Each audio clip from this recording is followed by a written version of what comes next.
Hello everyone. तो कैसे हैं आप सभी लोग। आज हम लोग अर्थशास्त्र के पहले अध्याय का दोस्तों ऑब्जेक्टिव देखने वाले हैं। इस अध्याय का नाम है अर्थव्यवस्था एवं इसके विकास का इतिहास। आप तो जानते ही हैं दोस्तों। तो इस इतिहास इस चैप्टर का जो भी VVI ऑब्जेक्टिव है दोस्तों, एक एक करके हम लोग आज टॉप 30 ऑब्जेक्टिव देखने वाले हैं। आप वीडियो के एकदम अंत तक बने रहिए। यह देखने के बाद इस चैप्टर से एक भी ऑब्जेक्टिव आपका छूटने वाला नहीं है एग्जाम में, ठीक है। तो चलिए शुरू करते हैं और देखते हैं कि सबसे पहला नंबर ऑब्जेक्टिव हमारा क्या है। तो देखिए, सबसे पहला नंबर ऑब्जेक्टिव है कि निम्नलिखित में किस राज्य को एक पिछड़ा राज्य कहा जाता है। निम्नलिखित में किस राज्य को एक पिछड़ा राज्य कहा जाता है। ऑप्शन नंबर ए है पंजाब, ऑप्शन नंबर बी है हरियाणा, ऑप्शन नंबर सी है गुजरात और ऑप्शन नंबर डी है बिहार। दोस्तों अब बताइए, इसका तो आंसर आप लोग जानबे ना करते हैं। इसका राइट आंसर क्या हो जाएगा, जल्दी बोलिए। इसका राइट आंसर हो जाएगा ऑप्शन नंबर डी, बिहार इसका राइट आंसर हो जाएगा, ठीक है। चलिए अब हम लोग बढ़ते हैं दूसरे नंबर क्वेश्चन की ओर। और देखिए दूसरा नंबर क्वेश्चन क्या है। तो दूसरा नंबर क्वेश्चन है, मानव विकास की दृष्टि से भारत के पड़ोसी देशों में किस देश की आर्थिक स्थिति इससे बेहतर है। ऑप्शन ए में है बांग्लादेश, ऑप्शन बी में है नेपाल, ऑप्शन सी में है म्यांमार और ऑप्शन डी में है श्रीलंका। तो इसका जो राइट आंसर हो जाएगा वो हो जाएगा ऑप्शन नंबर डी, श्रीलंका इसका राइट आंसर हो जाएगा मेरे भाई, ठीक है। तो चलिए अब बढ़ते हैं तीसरा नंबर क्वेश्चन की ओर। और देखिए तीसरा नंबर क्वेश्चन क्या है। तो तीसरा नंबर क्वेश्चन है कि अर्थव्यवस्थाओं के मुख्य प्रकार है, यानी कि अर्थव्यवस्था के कितने प्रकार है। ऑप्शन ए में है 2 प्रकार, ऑप्शन बी में है 3 प्रकार, ऑप्शन सी में है 4 प्रकार और ऑप्शन डी में है अनेक। तो अनेक प्रकार तो हो ही नहीं सकता है, यानी कि ऑप्शन ए, बी और सी में से ही कोई होगा। तो याद रखना मेरे भाई, अर्थव्यवस्था के मुख्य 3 प्रकार है, ठीक है ना। तो ऑप्शन नंबर बी इसका राइट आंसर हो जाएगा, ठीक है। चलिए अब बढ़ते हैं चौथा नंबर क्वेश्चन की ओर। और चौथा नंबर क्वेश्चन है, इनमें से कौन से देश में समाजवादी अर्थव्यवस्था है। इनमें से कौन से देश में समाजवादी अर्थव्यवस्था है। ऑप्शन नंबर ए है जापान, ऑप्शन नंबर बी है रूस, ऑप्शन नंबर सी है भारत और ऑप्शन नंबर डी है अमेरिका। तो इसका जो राइट आंसर हो जाएगा मेरे भाई वो हो जाएगा ऑप्शन नंबर बी, रूस हो जाएगा, ठीक है ना। रूस में समाजवादी अर्थव्यवस्था है, ठीक है। चलिए अब बढ़ते हैं पांचवा नंबर क्वेश्चन की ओर। और पांचवा नंबर क्वेश्चन है कि सम्यक विकास की प्रक्रिया संबंधित है किससे। सम्यक विकास की प्रक्रिया किससे संबंधित है, यह क्वेश्चन है आपका। ऑप्शन नंबर ए है उच्च वर्ग से, ऑप्शन नंबर बी है निम्न वर्ग से, ऑप्शन नंबर सी है सभी वर्ग से और ऑप्शन नंबर डी है इनमें से कोई नहीं। तो इसका जो राइट आंसर हो जाएगा वो हो जाएगा ऑप्शन नंबर सी, सभी वर्ग से। अब चलिए अब बढ़ते हैं छठे नंबर क्वेश्चन की ओर। और छठा नंबर क्वेश्चन है कि भारत में नीति आयोग की स्थापना हुई। भारत में नीति आयोग की स्थापना हुई। ऑप्शन ए है 1950 में, बी है 1951 में, सी है 2005 में और डी है 2015 में। तो नीति आयोग का स्थापना मेरे भाई प्रधानमंत्री नरेंद्र मोदी के बनने के बाद ही हुआ था, यानी कि 2015 में हुआ था। जब 2014 में वो प्रधानमंत्री बने थे तो उसके बाद नीति आयोग का स्थापना हुआ था 2015 ईस्वी में, ठीक है।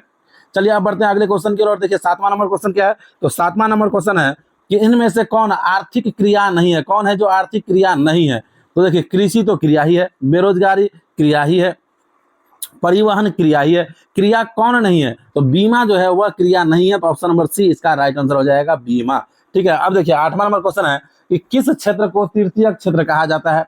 किस क्षेत्र को तृतीयक क्षेत्र कहा जाता है। ऑप्शन नंबर ए है सेवा क्षेत्र, ऑप्शन नंबर बी है कृषि क्षेत्र, ऑप्शन नंबर सी है औद्योगिक क्षेत्र और ऑप्शन नंबर डी है इनमें से कोई नहीं। तो इसका जो राइट आंसर हो जाएगा वो हो जाएगा ऑप्शन नंबर ए, सेवा क्षेत्र इसका राइट आंसर हो जाएगा, ठीक है। चलिए अब बढ़ते हैं 9वां नंबर क्वेश्चन की ओर। और देखिए 9वां नंबर क्वेश्चन क्या है। तो 9वां नंबर क्वेश्चन है कि भारत की आर्थिक व्यवस्था है। ऑप्शन नंबर ए है समाजवादी, ऑप्शन बी है पूंजीवादी, ऑप्शन सी है मिश्रित और डी है इनमें से कोई नहीं। तो इसका जो राइट आंसर हो जाएगा वो हो जाएगा ऑप्शन नंबर सी, मिश्रित हो जाएगा। भारत का अर्थव्यवस्था कैसा है, तो भारत का अर्थव्यवस्था एक मिश्रित अर्थव्यवस्था है, ठीक है। चलिए अब आइए अब बढ़ते हैं अगले क्वेश्चन की ओर। देखिए 10वां नंबर क्वेश्चन क्या है। तो 10वां नंबर क्वेश्चन है कि इनमें कौन से देश में मिश्रित अर्थव्यवस्था है। इनमें से कौन से देश में मिश्रित अर्थव्यवस्था है। ऑप्शन ए है अमेरिका में, बी है रूस में, सी है भारत में और डी है इनमें से कोई नहीं। तो यह तो आप पढ़े ही हैं, अभी तुरंत पढ़े हैं कि किस देश में मिश्रित अर्थव्यवस्था है। तो भारत में मिश्रित अर्थव्यवस्था है, यानी कि ऑप्शन नंबर सी इसका राइट आंसर हो जाएगा, ठीक है। चलिए अब बढ़ते हैं 11 नंबर क्वेश्चन की ओर। और 11 नंबर क्वेश्चन है, इनमें से कौन योजना आयोग के पदेन अध्यक्ष होते हैं। ऑप्शन ए है प्रधानमंत्री, ऑप्शन बी है योजना मंत्री, ऑप्शन सी है राष्ट्रपति और डी है इनमें से कोई नहीं। तो इसका जो राइट आंसर हो जाएगा वो हो जाएगा ऑप्शन नंबर ए, प्रधानमंत्री। अगला क्वेश्चन 12वां नंबर है कि डेबिट कार्ड संबंधित है किससे। ऑप्शन ए है एटीएम प्रणाली से, बी है कोर बैंकिंग प्रणाली से, सी है बैंकिंग प्रणाली से और डी है इनमें से कोई नहीं। बोलिए डेबिट कार्ड किसे आप लोग कहते हैं। एटीएम कार्ड ही डेबिट कार्ड होता है और वैसा ही क्रेडिट कार्ड भी होता है। तो एटीएम कार्ड से संबंधित है, यानी कि ऑप्शन नंबर ए इसका राइट आंसर हो जाएगा। अब चलिए 13वां नंबर क्वेश्चन की ओर। 13वां नंबर क्वेश्चन है, निम्नलिखित में कौन नवीकरणीय प्राकृतिक संसाधन है। निम्नलिखित में कौन नवीकरणीय प्राकृतिक संसाधन है। ऑप्शन ए है कोयला, बी है पेट्रोलियम, सी है गैस और डी है भूमिगत जल। तो इसका जो राइट आंसर हो जाएगा वो हो जाएगा ऑप्शन नंबर डी, भूमिगत जल इसका राइट आंसर हो जाएगा। ठीक है, चलिए अब बढ़ते हैं अगले क्वेश्चन की ओर। देखिए 14वां नंबर क्वेश्चन। तो 14वां नंबर क्वेश्चन है कि भारत में योजना आयोग का गठन कब किया गया था। ठीक है, इस क्वेश्चन का आंसर जानने से पहले मेरे भाई, यदि आपको वीडियो अच्छा लग रहा है तो वीडियो को लाइक कर दीजिए, चैनल को सब्सक्राइब कर दीजिए, ताकि जब कभी भी वीडियो डलाए तो आपके पास तुरंत नोटिफिकेशन जाए, है ना। तो सब्सक्राइब करना मत भूलिए और बेल आइकन को भी दबा दिया कीजिए। ठीक है, तो भारत में योजना आयोग का गठन कब किया गया था? 15 मार्च 1950 ईस्वी को। ठीक है, याद रखिएगा, नीति आयोग अलग है, योजना आयोग अलग है। ठीक है, चलिए अब अगला क्वेश्चन देखिए, 15वां नंबर क्वेश्चन क्या है। तो 15वां नंबर क्वेश्चन है कि बिहार में जीवन यापन का मुख्य साधन क्या है। बिहार के लोग जो जीवन यापन करते हैं उसका मुख्य साधन क्या है। यहाँ पे तो उद्योग है नहीं, व्यापार लोग करते नहीं है ज्यादातर, तो इसका जो है जीवन यापन का मुख्य साधन क्या है? तो ऑप्शन नंबर ए होगा, कृषि है जीवन यापन का मुख्य साधन। देखते हैं गाँव घर में लोग कृषि का कार्य करके अपना पेट पालते हैं। अब चलिए देखिए 16वां नंबर क्वेश्चन क्या है। तो 16वां नंबर क्वेश्चन है कि देश में सब्जी के उत्पादन में बिहार का स्थान है। देश में सब्जी का उत्पादन करने में बिहार का कौन सा स्थान है?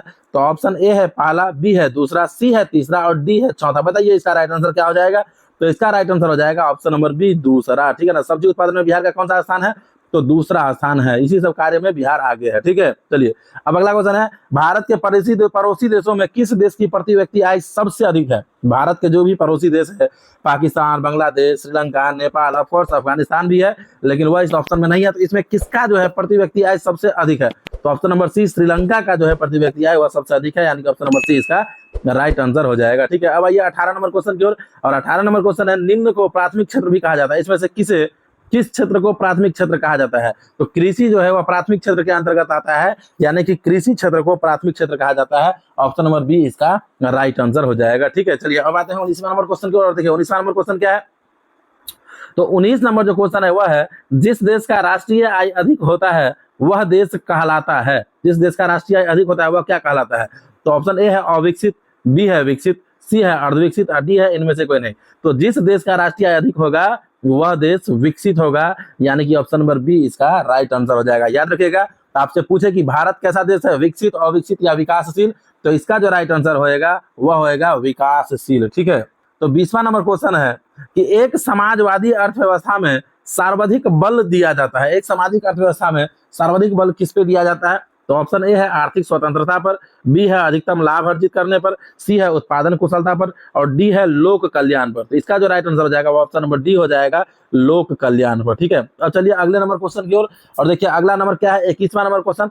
तो 21वां नंबर क्वेश्चन है कि निम्नलिखित में कौन मिश्रित अर्थव्यवस्था की विशेषता है? मिश्रित अर्थव्यवस्था का विशेषता क्या है? तो ऑप्शन ए है निजी क्षेत्र, बी है सार्वजनिक क्षेत्र, सी है ए एवं बी दोनों और डी है इनमें से कोई नहीं। तो इसका जो राइट आंसर हो जाएगा वह हो जाएगा ए एवं बी दोनों।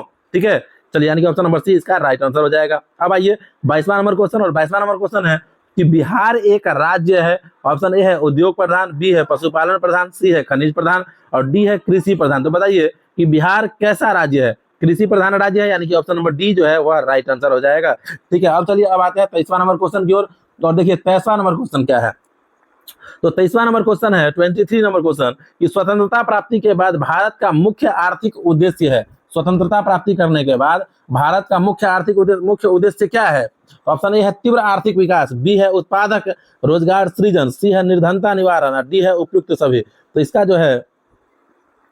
जो राइट आंसर हो जाएगा वह हो जाएगा ऑप्शन नंबर डी, उपयुक्त सभी। ठीक है, चलिए अब अगला क्वेश्चन की ओर बढ़ते हैं। और देखिए अगला क्वेश्चन क्या है, 24वां नंबर क्वेश्चन। देखिए क्या है, तो 24वां नंबर क्वेश्चन है कि बिहार के आर्थिक पिछड़ेपन का प्रमुख कारण क्या है? तो ऑप्शन ए है जनसंख्या में वृद्धि, ऑप्शन ए है जनसंख्या में तीव्र वृद्धि, ऑप्शन बी है कृषि पर अत्यधिक जनभार, ऑप्शन सी है बाढ़ एवं सूखा का प्रकोप, ऑप्शन डी है उपयुक्त सभी। तो बताइए बिहार का जो आर्थिक पिछड़ेपन है उसका मुख्य कारण क्या है? तो जनसंख्या में वृद्धि। कोई भी राज्य, कोई भी देश जो पिछड़ा हुआ है उसमें जनसंख्या का बहुत बड़ा योगदान होता है। दूसरा है कृषि पर अत्यधिक जनभार, लोग कृषि पर ही निर्भर है, व्यापार नहीं करता है, उद्योग नहीं चलाता है। बाढ़ सूखा का प्रकोप तो रहता ही है, जिस वजह से भी पिछड़ा हुआ है, यानी कि इसका ऑप्शन नंबर डी जो है उपयुक्त सभी, यह राइट आंसर हो जाएगा। ठीक है, अब बढ़िए 25वां नंबर क्वेश्चन की ओर। और देखिए 25वां नंबर क्वेश्चन क्या है। तो 25वां नंबर क्वेश्चन है कि आर्थिक विकास की माप के लिए सबसे उपयुक्त सूचकांक है। ऑप्शन ए है राजकीय आय, बी है प्रति व्यक्ति आय, सी है राजनीतिक स्थायित्व और डी है इनमें से कोई नहीं। तो इसका जो राइट आंसर हो जाएगा ऑप्शन नंबर बी, प्रति व्यक्ति आय इसका राइट आंसर हो जाएगा। ठीक है, अब चलिए अब बढ़ते हैं अगले क्वेश्चन की ओर। और देखिए 36वां नंबर क्वेश्चन क्या है। तो 36वां नंबर क्वेश्चन है कि बिहार के जमशेदपुर में लोहा एवं इस्पात के कारखाने की स्थापना हुई थी? बिहार के जमशेदपुर में लोहा और इस्पात के कारखाने की स्थापना हुई थी कब? तो ऑप्शन ए है 1901 में, ऑप्शन बी है 1905 में, ऑप्शन सी है 1907 में और ऑप्शन डी है 1912 में। तो इसका जो राइट आंसर हो जाएगा ऑप्शन नंबर सी 1907 ईस्वी में। ठीक है, चलिए अब बढ़ते हैं 27वां नंबर क्वेश्चन की ओर। और देखिए 27वां नंबर क्वेश्चन क्या है? तो 27वां नंबर क्वेश्चन है कि निम्नलिखित में कौन सा देश विकसित अर्थव्यवस्था का उदाहरण है? तो ऑप्शन ए है अमेरिका, बी है श्रीलंका, सी है भारत और डी है इंडोनेशिया। आपको पता ही दिया है कि भारत विकसित नहीं विकासशील देश है। भारत विकसित नहीं विकासशील देश है तो होगा ही नहीं। श्रीलंका तो विकसित हो ही नहीं सकता है। अब बात रह गया अमेरिका इंडोनेशिया में, तो याद रखिएगा विकसित देश अमेरिका है। ऑप्शन नंबर ए इसका राइट आंसर हो जाएगा। ठीक है, अब चलिए अब आते हैं हम लोग 28वां नंबर क्वेश्चन की ओर। और 28वां नंबर क्वेश्चन है कि अविकसित देशों की कार्यशील जनसंख्या का अधिकांश भाग संलग्न है। ऑप्शन ए है प्राथमिक क्षेत्र में, ऑप्शन बी है औद्योगिक क्षेत्र में, ऑप्शन सी है सेवा क्षेत्र में, ऑप्शन डी है इनमें से कोई नहीं। तो इसका जो राइट आंसर हो जाएगा ऑप्शन नंबर ए प्राथमिक क्षेत्र में इसका राइट आंसर हो जाएगा। ठीक है, चलिए अब हम लोग 29वां नंबर क्वेश्चन की ओर बढ़ते हैं। और 29वां नंबर क्वेश्चन है कि बिहार में किस प्रकार की फसलों का उत्पादन होता है? बिहार में किस प्रकार की फसलों का उत्पादन होता है? तो ऑप्शन ए है खाद्य फसल, ऑप्शन बी है व्यावसायिक फसल, ऑप्शन सी है ए एवं बी दोनों और डी है इनमें से कोई नहीं। तो इसका जो राइट आंसर होगा वो ऑप्शन नंबर सी हो जाएगा, ए एवं बी दोनों हो जाएगा। ठीक है, चलिए अब हम लोग बढ़ते हैं आज का आखिरी क्वेश्चन। लेकिन इस क्वेश्चन को देखने से पहले, इसका आंसर जानने से पहले, यदि आप लोग चैनल पे आए हैं, नए आए हैं, चैनल को सब्सक्राइब नहीं किया है तो चैनल को सब्सक्राइब कीजिए और बेल आइकन को भी हिट कर दीजिए, बेल आइकन को भी दबा दीजिए, ताकि जब कभी भी वीडियो डाला है ऑब्जेक्टिव या सब्जेक्टिव का या लाइव है तो आपके पास तुरंत नोटिफिकेशन जाए और आप अपने लाइव क्लास से जुड़ सके। ठीक है ना दोस्तों? तो चलिए आज का देखिए आखिरी क्वेश्चन हमारा 30वां नंबर क्वेश्चन है आज का कि निम्नलिखित में किस क्षेत्र को प्राथमिक क्षेत्र कहा जाता है? तो ऑप्शन ए है औद्योगिक क्षेत्र, बी है कृषि क्षेत्र, सी है सेवा क्षेत्र और डी है इनमें से कोई नहीं। तो इसका जो राइट आंसर हो जाएगा वो हो जाएगा ऑप्शन नंबर बी कृषि क्षेत्र। दोस्तों तो आज के इस चैप्टर का हम लोग टॉप 30 ऑब्जेक्टिव देख लिए हैं और आप यदि इसको 2 बार 3 बार 4 बार देखते हैं तो इस चैप्टर से एक भी ऑब्जेक्टिव आपका छूटने वाला नहीं है, एक भी ऑब्जेक्टिव नहीं छूटेगा मेरे भाई। चलिए ठीक है, तो मिलते हैं फिर से किसी और नेक्स्ट वीडियो में, तब तक के लिए जय हिंद।